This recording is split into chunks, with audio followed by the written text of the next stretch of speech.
आज की वाणी भक्ति की 261। शब्द की व्यापकता है, किंतु तुम्हारी व्यापकता शब्द अतीत है। शब्द की व्यापकता है, किंतु तुम्हारी व्यापकता शब्द अतीत। व्यापकता, विस्तार, फैलाव, प्रेजेंस। व्यापकता, प्रेजेंस, उसका होना, उसका फैलाव। गुरुदेव क्या कह रहे हैं इस वाणी में? शब्द की व्यापकता है कि शब्दों में वो विस्तार है, वो व्यापकता है, वो बहुत हद तक एक चीज को या एक दृश्य को वो संजो कर सामने ला सकते हैं। ये शब्द काफी गहराई तक ये शब्द पहुंचते हैं। शब्दों से तो हम देखते हैं संसार में भी गीत है और भी बातें हैं, कवियों की कविताएं हैं और भी सब कुछ है। शब्दों से जो पिरोए गए हैं, सुनने में, पढ़ने में बहुत अति सुंदर और बहुत गहराई तक वो पहुंचती हैं। शब्दों में व्यापकता है, बहुत गहराई है, लेकिन किंतु तुम्हारी व्यापकता शब्दातीत है। शब्दों की गहराई है, शब्दों को आप शब्दों से आप उसका वर्णन कर सकते हैं, लेकिन इष्ट की व्यापकता, इष्ट का विस्तार, इष्ट का होना, इष्ट का अनुभव, इष्ट का प्रेम शब्दातीत है। ऐसे तो क्या कह रहे हैं गुरुदेव, शब्दों में बहुत गहराई है, लेकिन ईश्वर की जब बात आती है या इष्ट की जब बात आती है तो शब्द भी कम पड़ जाते हैं। शब्दों से हम वर्णन कहां तक करेंगे? क्यों? क्योंकि शब्द सीमित है और ईश्वर असीम। जो असीम है वो सीमित कोई एक तरीके से हम कैसे उसका वर्णन कर पाएंगे? उदाहरण के रूप में अगर हम लें तो अगर हमारा लक्ष्य है कि हम कहीं हमको जाना है, मान लीजिए दिल्ली, तो हम ट्रेन पे चढ़ते हैं। जैसे हम दिल्ली पहुंचते हैं वैसे हम उतर जाते हैं। उसके बाद उस गाड़ी की कोई आवश्यकता नहीं। ऐसे ही जब एक भक्त ईश्वर को रिझाना चाहता है, ईश्वर के भाव में आना चाहता है, ईश्वर की चरण धूलि को संजोना चाहता है अपने माथे पर, तो वो इन शब्दों का इस्तेमाल करता है जो उसके भीतर से ही उठता है, लेकिन शब्दों से। जैसे वो गाड़ी का वो यात्री ने उपभोग किया और फिर जब वो मिल जाता है ईश्वर से, फिर ये साधन की कोई आवश्यकता नहीं, फिर साधनों का कोई काम नहीं। जब वो एक हो जाता है ईश्वर से, तब साधनों का कोई काम नहीं। ऐसे ही जब ईश्वर के साथ वो एक हो जाता है तो शब्द उस स्थिति में, उस स्तर में, उसके हृदय का जो स्तर है उस वक्त, वहां पर वो शब्द बौने पड़ जाते हैं। शब्दों से वो उस दृश्य को या उस अनुभव या उस आनंद को वो व्यक्त कर ही नहीं पाता,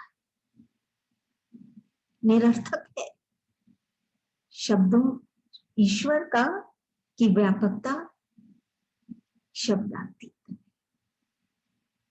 लेकिन इसके लिए हमको ईश्वर से मिलना होगा, ईश्वर तक पहुंचना होगा, तब तक शब्द है। और फिर जैसे वो गाड़ी की आवश्यकता नहीं, साधनों की आवश्यकता नहीं, वैसे ही जब हम मिल जाते हैं तो ये शब्दों की कोई आवश्यकता नहीं, बल्कि ईश्वर तो शब्दों से परे, बहुत ऊंचे। कितना ही हम शब्दों को जोड़े, फिर भी हम ईश्वर की महिमा नहीं बोल पाते, क्योंकि वो तो सिर्फ हम अनुभव कर पाते।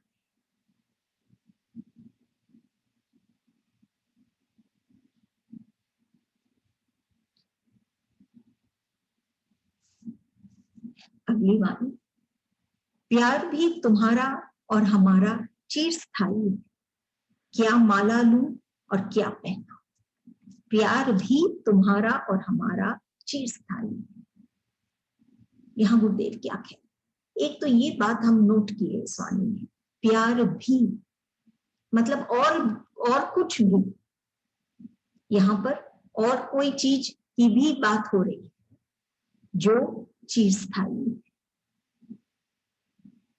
वैसे ही चिरस्थायी एक भक्त और भगवान का प्यार है। चिरस्थायी मतलब शाश्वत, हमेशा रहता है, जाता नहीं, रहता है। तो प्यार भी तुम्हारा और हमारा चिरस्थायी। और क्या चीज है, सत्य है, आनंद है, ये सब जो भाव है ये चिरस्थायी। ऐसे ही प्यार भी चिरस्थायी है, लेकिन कैसा प्यार और किसके लिए प्यार, ईश्वर के लिए प्यार। तुम्हारा और हमारा, एक भक्त और ईश्वर का जो प्यार है या उसका इष्ट का जो प्यार है, ये चिरस्थायी।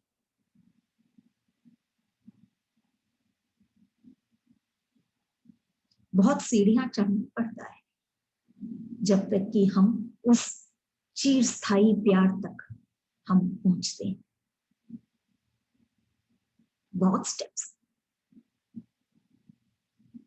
मोह, वासना, स्वार्थ, सब से ऊपर उठ के तब वो ऐसा प्यार हम अनुभव करते हैं जो चिरस्थायी।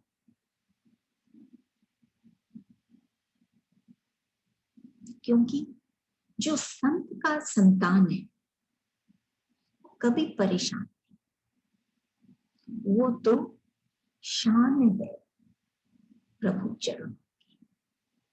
गुरुदेव ये कई बार हमको समझा कि संत का जो संतान है वो कभी परेशान नहीं होता है। मतलब क्यों, क्योंकि वो इस चिरस्थायी प्यार में रमता है, इसलिए वो कभी भी परेशान नहीं होता। एक ही चीज है इस संसार में जो हमको परेशानियों से उठाता है, और वो है प्रेम, प्यार।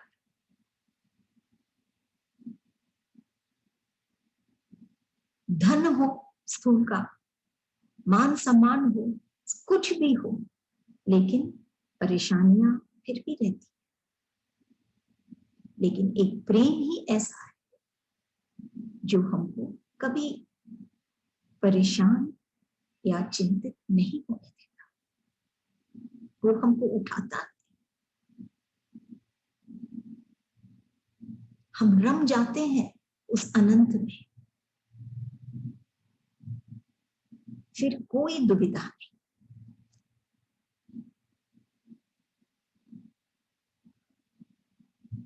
जैसे हम सुनते हैं मंथन हुआ, तो जो अमृत था, अमृत को देवों ने पिया।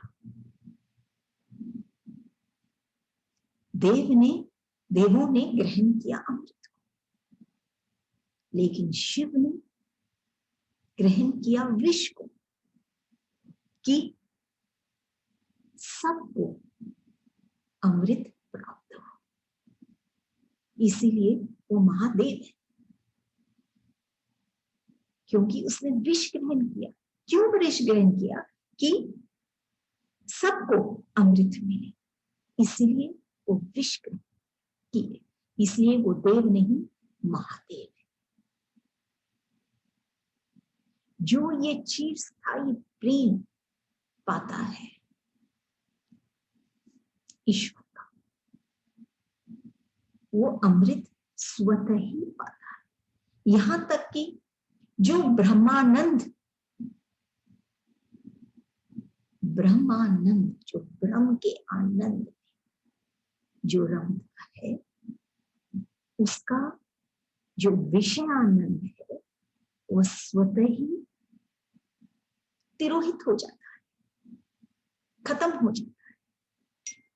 जो ब्रह्मानंद में रमता है उसका विषय आनंद, जो विषयों का जो उसको मिल रहा था, विषयों में जो वो फंसा हुआ था और भ्रम था कि इन विषयों में ही वो आनंद पा रहा है, वो स्वतः ही तिरोहित हो गया, स्वतः ही खत्म होने लगा और वो ब्रह्मानंद में ही रमने लगा। तो ये सब स्थितियां हैं एक भक्त की, जब वो प्यार पाता है अपने ईश्वर ब्रह्मा के ब्रह्मानंद में, जब वो लीन होता है, तो ये विषयों का जो विष है वो स्वतः ही हट जाता है। महादेव अपने आप स्वतः ही वो उसको ग्रहण करते हैं कि वो भक्त उस अमृत को, आनंद के अमृत को वो पाए। प्यार भी तुम्हारा और हमारा चिरस्थायी। क्या माला लूं और क्या पहना? ये क्या कह रहे हैं इसमें गुरुदेव? क्या माला लूं? उसका जो प्यार है वो हृदय की स्थिति है। जब दिल से दिल मिल गया, फिर नैनों का क्या काम? फिर देखने के लिए या दर्शन करने की क्या आवश्यकता है? जब दिल से दिल मिल गया, तो क्या कह रहे हैं गुरुदेव? क्या माला लूं? कि अब ये शरीर का क्या काम है कि मैं माला लूं अपने हाथों में तुमको याद करने, क्योंकि वो तो ऑलरेडी वो चिरस्थायी प्यार में समा गया है। अब अलग से उसको माला लेने की क्या आवश्यकता है? क्या माला लूं और क्या पहनाऊं?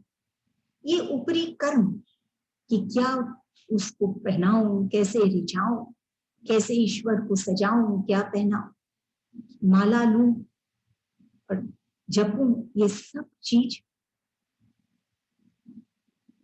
निरर्थक हो जाता है जब वो उस चिरस्थायी प्यार में एक हो जाता है।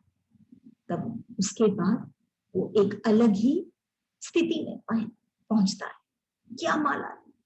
फिर अलग से उसको माला लेने की कोई आवश्यकता नहीं, अलग से ईश्वर को याद करने की कोई आवश्यकता नहीं, क्योंकि वो उस प्रेम के महासागर में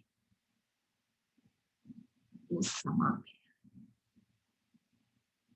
जैसे वो यात्री को अब वो गाड़ी की आवश्यकता नहीं, जैसे वो भक्त को अब साधनों की आवश्यकता नहीं, शब्दों की आवश्यकता नहीं, वैसे ही इस भक्त को अब ये माला और ये क्या पहनाऊं, ये सब जो कर्म है, इसकी कोई आवश्यकता नहीं। वो शरीर के भाव से ऊपर उठ गया कि शरीर से वो ईश्वर को रिझाना चाहता है, ये भाव से वो उठ गया है।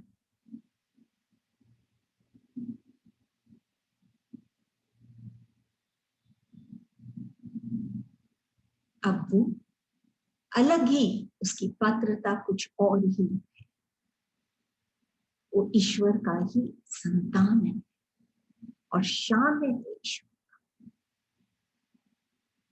गुरु चरणों की शान है और कभी परेशान नहीं है। अगली वाणी, पंडितों को झगड़ने दो, समझने दो, एक होने दो, आओ तब तक तुम हम एक हो, आनंद।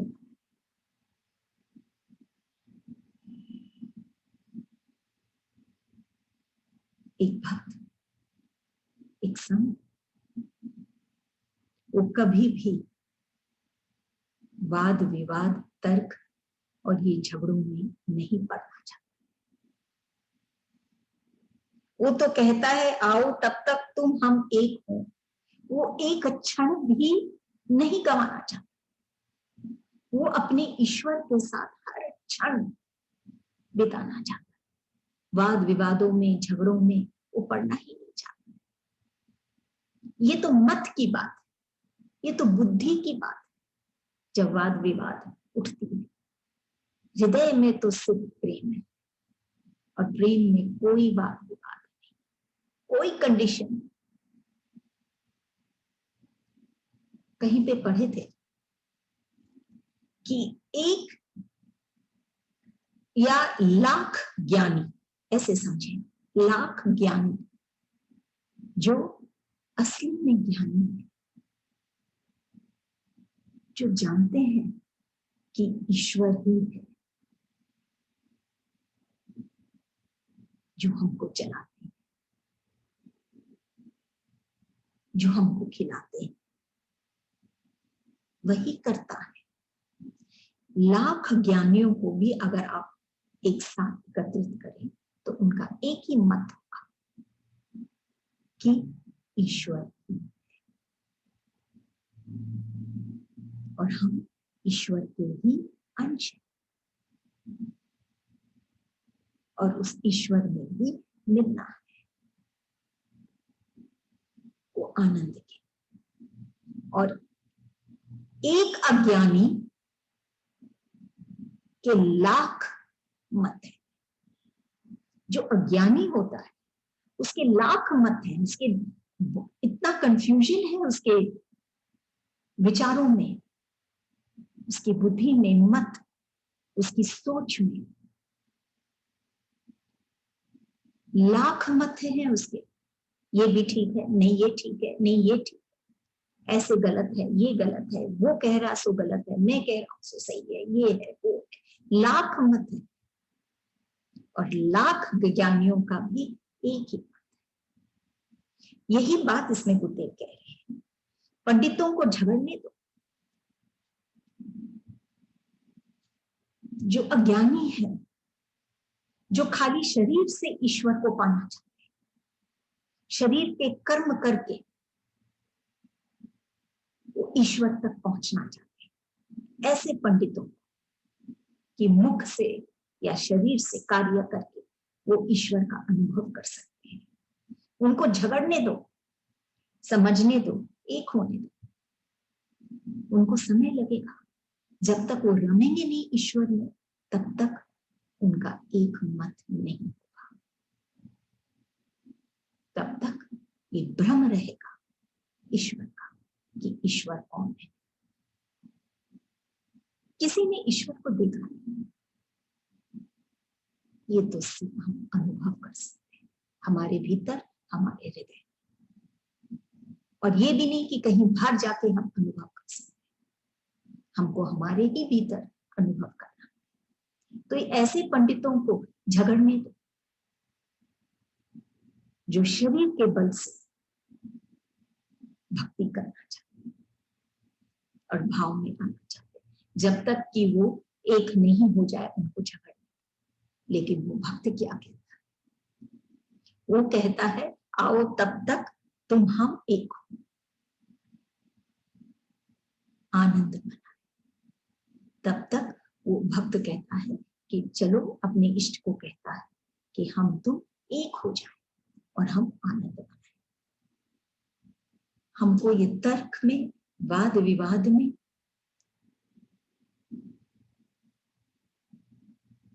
ये सब उसकी सोच है जो उसको इस वाद विवादों में पढ़ने के लिए मजबूर करता है। वो हृदय से जब अपने हृदय को खोलेगा तो स्वतः ही वो अपने इष्ट को पाएगा। अलग से शरीर से कुछ करने की उसको आवश्यकता नहीं। तब और आनंद मनाए, तब जाके वो आनंद मनाएगा। अगर वो ये सोचे कि जब सारे समुद्र की लहरें, समुद्र में लहरें नहीं उठे, शांत हो जाएं, तब मैं तैरूंगा, तब तो वो बैठा ही रहेगा, क्योंकि ऐसे कभी होने वाला नहीं। जब तक वो भवसागर है, जब तक वो समुद्र है, लहरें उठेंगी। लेकिन एक भक्त है, वो इन लहरों से, इन वाद विवादों से, इन झगड़ों से हटकर वो अपने ईश्वर में लीन होना चाहता है। वो एक क्षण भी नहीं गंवाना चाहता। जब तक वो लोग कर रहे हैं झगड़ा, आओ हम तुम बैठकर एक हो जाए और आनंद। ये है एक भक्त की मन की स्थिति, उसके हृदय की स्थिति। वो एक होना चाहता है अपने इष्ट के साथ। फोर्थ वाणी 264। पंडित पिंड पिंड को भी न पाए, ब्रह्मांड तो और भी रहस्यमय। पंडित पिंड को भी न जान पाए, ब्रह्मांड तो और भी रहस्यमय। पंडित पिंड को भी न जान पाए। ये जो पंडित की बात कर रहे हैं हम पहली वाणी में भी और इसमें, ये पंडित कौन? जो अपने आप को ज्ञानी समझते हैं, जो सिर्फ ज्ञान अर्जित करना चाहते अपने जानकारी के, कि हम ये जानते हैं, ऐसे ये कथाएं, ये अपनी खुद की जानकारी, जिससे उनका अहंकार ही बढ़ता है कि मैं जानता हूं। लेकिन इसमें जो मूल बात है, जो विशेष और खास बात है, जो सबसे सुंदर बात है कि ईश्वर में समाना, आनंद की बात है, उससे वो वंचित रह जाते। तो क्या कहते हैं गुरुदेव इसमें? पंडित पिंड को भी न जान पाए, ब्रह्मांड तो और भी रहस्यमय है। वो पिंड को भी न जान पाए, शरीर को भी वो नहीं जाना। वो पंडित शरीर को क्या तो वो कोसता रहता है या थकाता रहता है, शरीर को भी वो नहीं जाना। इस शरीर में ही तो ईश्वर है, शरीर में ही तो भगवान है, आनंद है। आनंद बाहर में कहा? जब तक हमारे भीतर में हम आनंद का महसूस नहीं करेंगे, तब तक हम बाहर सबसे सुंदर स्थान पे भी हम चले जाएं, हम वो आनंद नहीं पाएंगे। तो स्थान में नहीं आनंद, आनंद हमारे भीतर। जैसे एक थाली परोसी है, हमारे आगे रखी हुई है, उसमें बहुत कुछ है, लेकिन जब तक भूख नहीं हो, उसका कोई मूल्य ही नहीं। ऐसे ही आनंद, भूख क्या है? हमारे भीतर की स्थिति। ऐसे ही आनंद भी भीतर की स्थिति। पंडित पिंड को न जान पाए, जब तक वो जान नहीं पाया कि उसके ये शरीर क्या है, ये पिंड क्या है,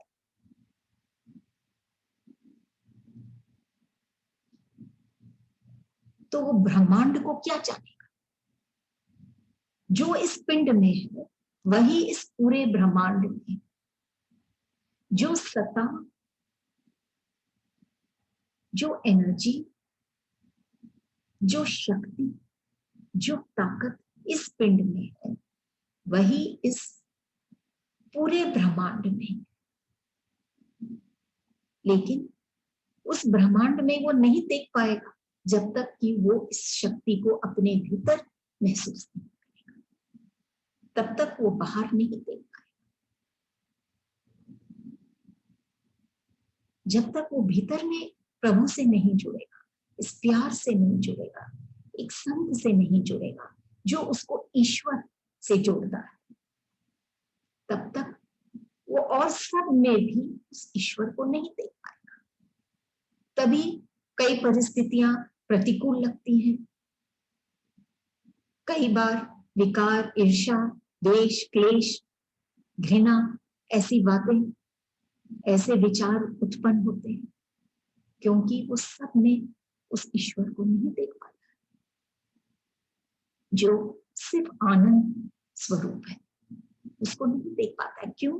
क्योंकि वो खुद अपने आप में नहीं देख पाया है,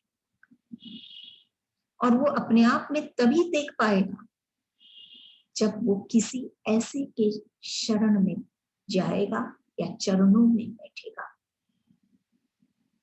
जो ये अनुभव किया है कि उसके भीतर आनंद है। चाहे कुछ भी हो बाहर में, कितने ही पत्थर उछाल दे उस सरोवर में, लेकिन उसकी गहराई में तो वो शांति है, वो हलचल से ऊपर है, उसके भीतर में तो वो शांति ही है, चिर शांति, चिर आनंद है। ऐसे ही जन जैसे हमारे गुरुदेव, जब हम उनके पास बैठते हैं, जब ये वाणियों की जो बातें हमारे आगे रखते हैं, तब हमको एहसास होता है कि जो पिंड में नहीं देख पाया वो ब्रह्मांड में क्या देखेगा। ब्रह्मांड तो और भी रहस्य, ब्रह्मांड के हर कण में, चाहे वो पशु पक्षी हो, चाहे वो नदी हो, चाहे वो फूल हो, पत्ते हो, कुछ भी हो, या जीवी क्यों ना, कोई भी हो, हर एक के अंदर वो ईश्वर, ये इतना बड़ा रहस्य उसको देखना, क्योंकि ये स्थूल आंखों से नहीं दिखते हैं, उसके लिए हमारे भाव की आंखों की आवश्यकता है। वो जो बाहर है, वो जो रहस्य है इस फूल की, इस सुंदरता की, वो एक्चुअली हमारे भीतर हम उसको देख पाते हैं कि ये जो जिसने इसको इतना सुंदर बनाया, वो जो रहस्य है वो जानने के लिए हमको हमारे भीतर जाना। पढ़े थे कहीं तो, पता नहीं कितना सही है कि गलत है, लेकिन ये जो सूरजमुखी जो फूल होते हैं, सनफ्लावर, वो सूर्य उदय होता है उसी तरफ वो घूम के वैसे ही सूर्य की ओर देखते हुए ही ये सूरजमुखी के फूल जो है खिलते हैं। जिस तरफ वो सूर्य रहता है वैसे वो घूम जाते हैं और वैसे ही खिलते हैं, उसी तरफ सूर्य को देखते हैं। अगर मान लीजिए एक दिन सूर्य की रोशनी कम हो तो ये सूरजमुखी किस तरफ मुड़ेगी? तब यही पढ़े कि बहुत इंटरेस्टिंग बात है कि फिर ये जो सूरजमुखी जो फूल है, सनफ्लावर्स है, ये एक दूसरे की तरफ हो लेते हैं, एक दूसरे को देखने लग जाते हैं और एनर्जी एक दूसरे से आती है। देखिए ये सब जो रहस्य, ये जो ब्रह्मांड है जो गुरुदेव कह रहे हैं, और भी रहस्य में अगर हम बैठ के सोचें तो हर एक चीज में रहस्य है, उसकी खास बात है।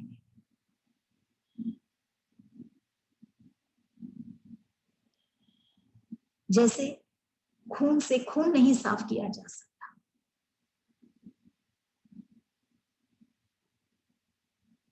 क्रोध को क्रोध से नहीं शांत किया जा सकता। ईश्वर चाहिए, वो जल चाहिए, वो जो कोमल भाव चाहिए। ये है रहस्य। इस रहस्य में ब्रह्मांड को जानना कठिन है,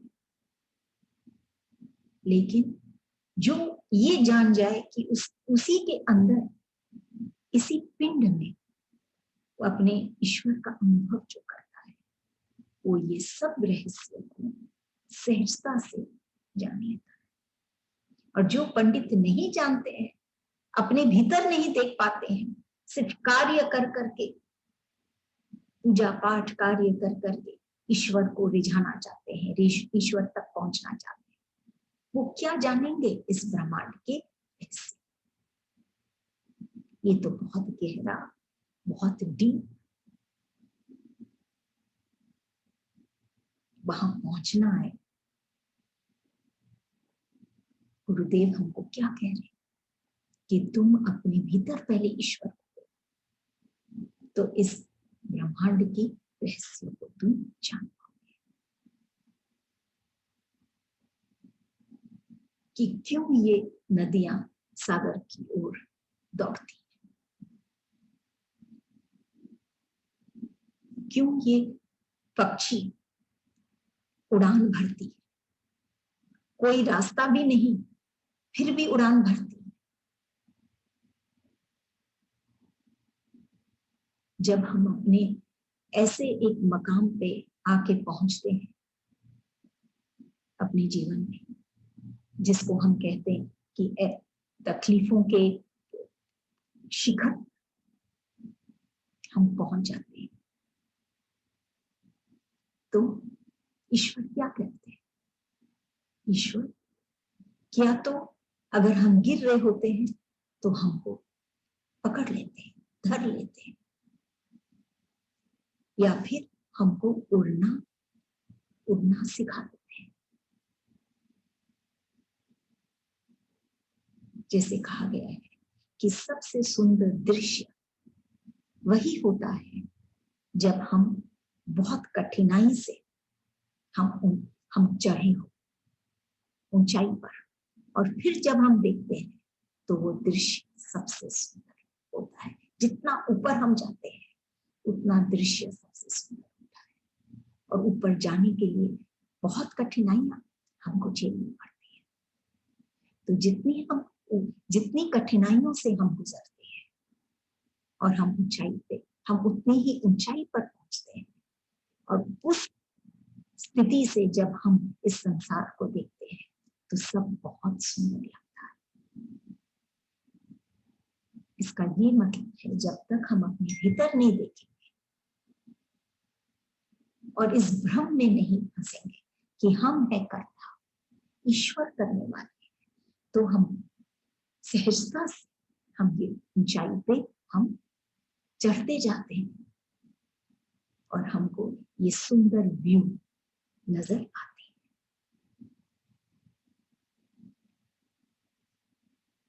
क्योंकि अनुराग और वैराग ये साथ साथ चलते हैं। जब हमको ईश्वर से अनुराग होता है, प्रेम होता है, प्यार होता है, तो ये स्थूल की चीजों से स्वतः ही हम स्थूल की चीजें, असत्य की चीजें, परिवर्तनशील चीजें से हम स्वतः ही मुक्त होते जाते हैं। हट जाते हैं हमारे जीवन से, तो ब्रह्मानंद में हम समाने लग जाते हैं और ये विषयानंद जो है वो तिरोहित होने लग जाता है।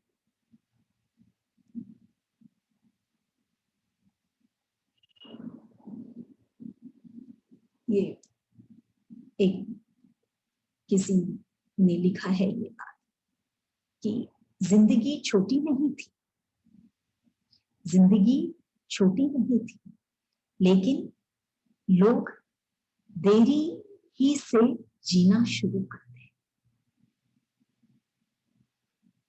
जिंदगी छोटी नहीं थी, लोग देर से जीना शुरू करते हैं। जब रास्ते समझ में आने लगती है जीवन की, तब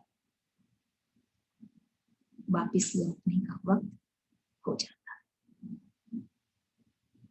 इसीलिए आज भी, इस वक्त, अभी भी हम समय नहीं गवाते हुए गुरुदेव की ये अनमोल वाणियों का मनन करते हुए, जीते हुए, समय को नहीं हम नष्ट करें। हर क्षण महत्वपूर्ण है। जैसे गुरुदेव कहते हैं कि उनको झगड़ने दो, तुम और हम बैठकर आनंद मनाएं।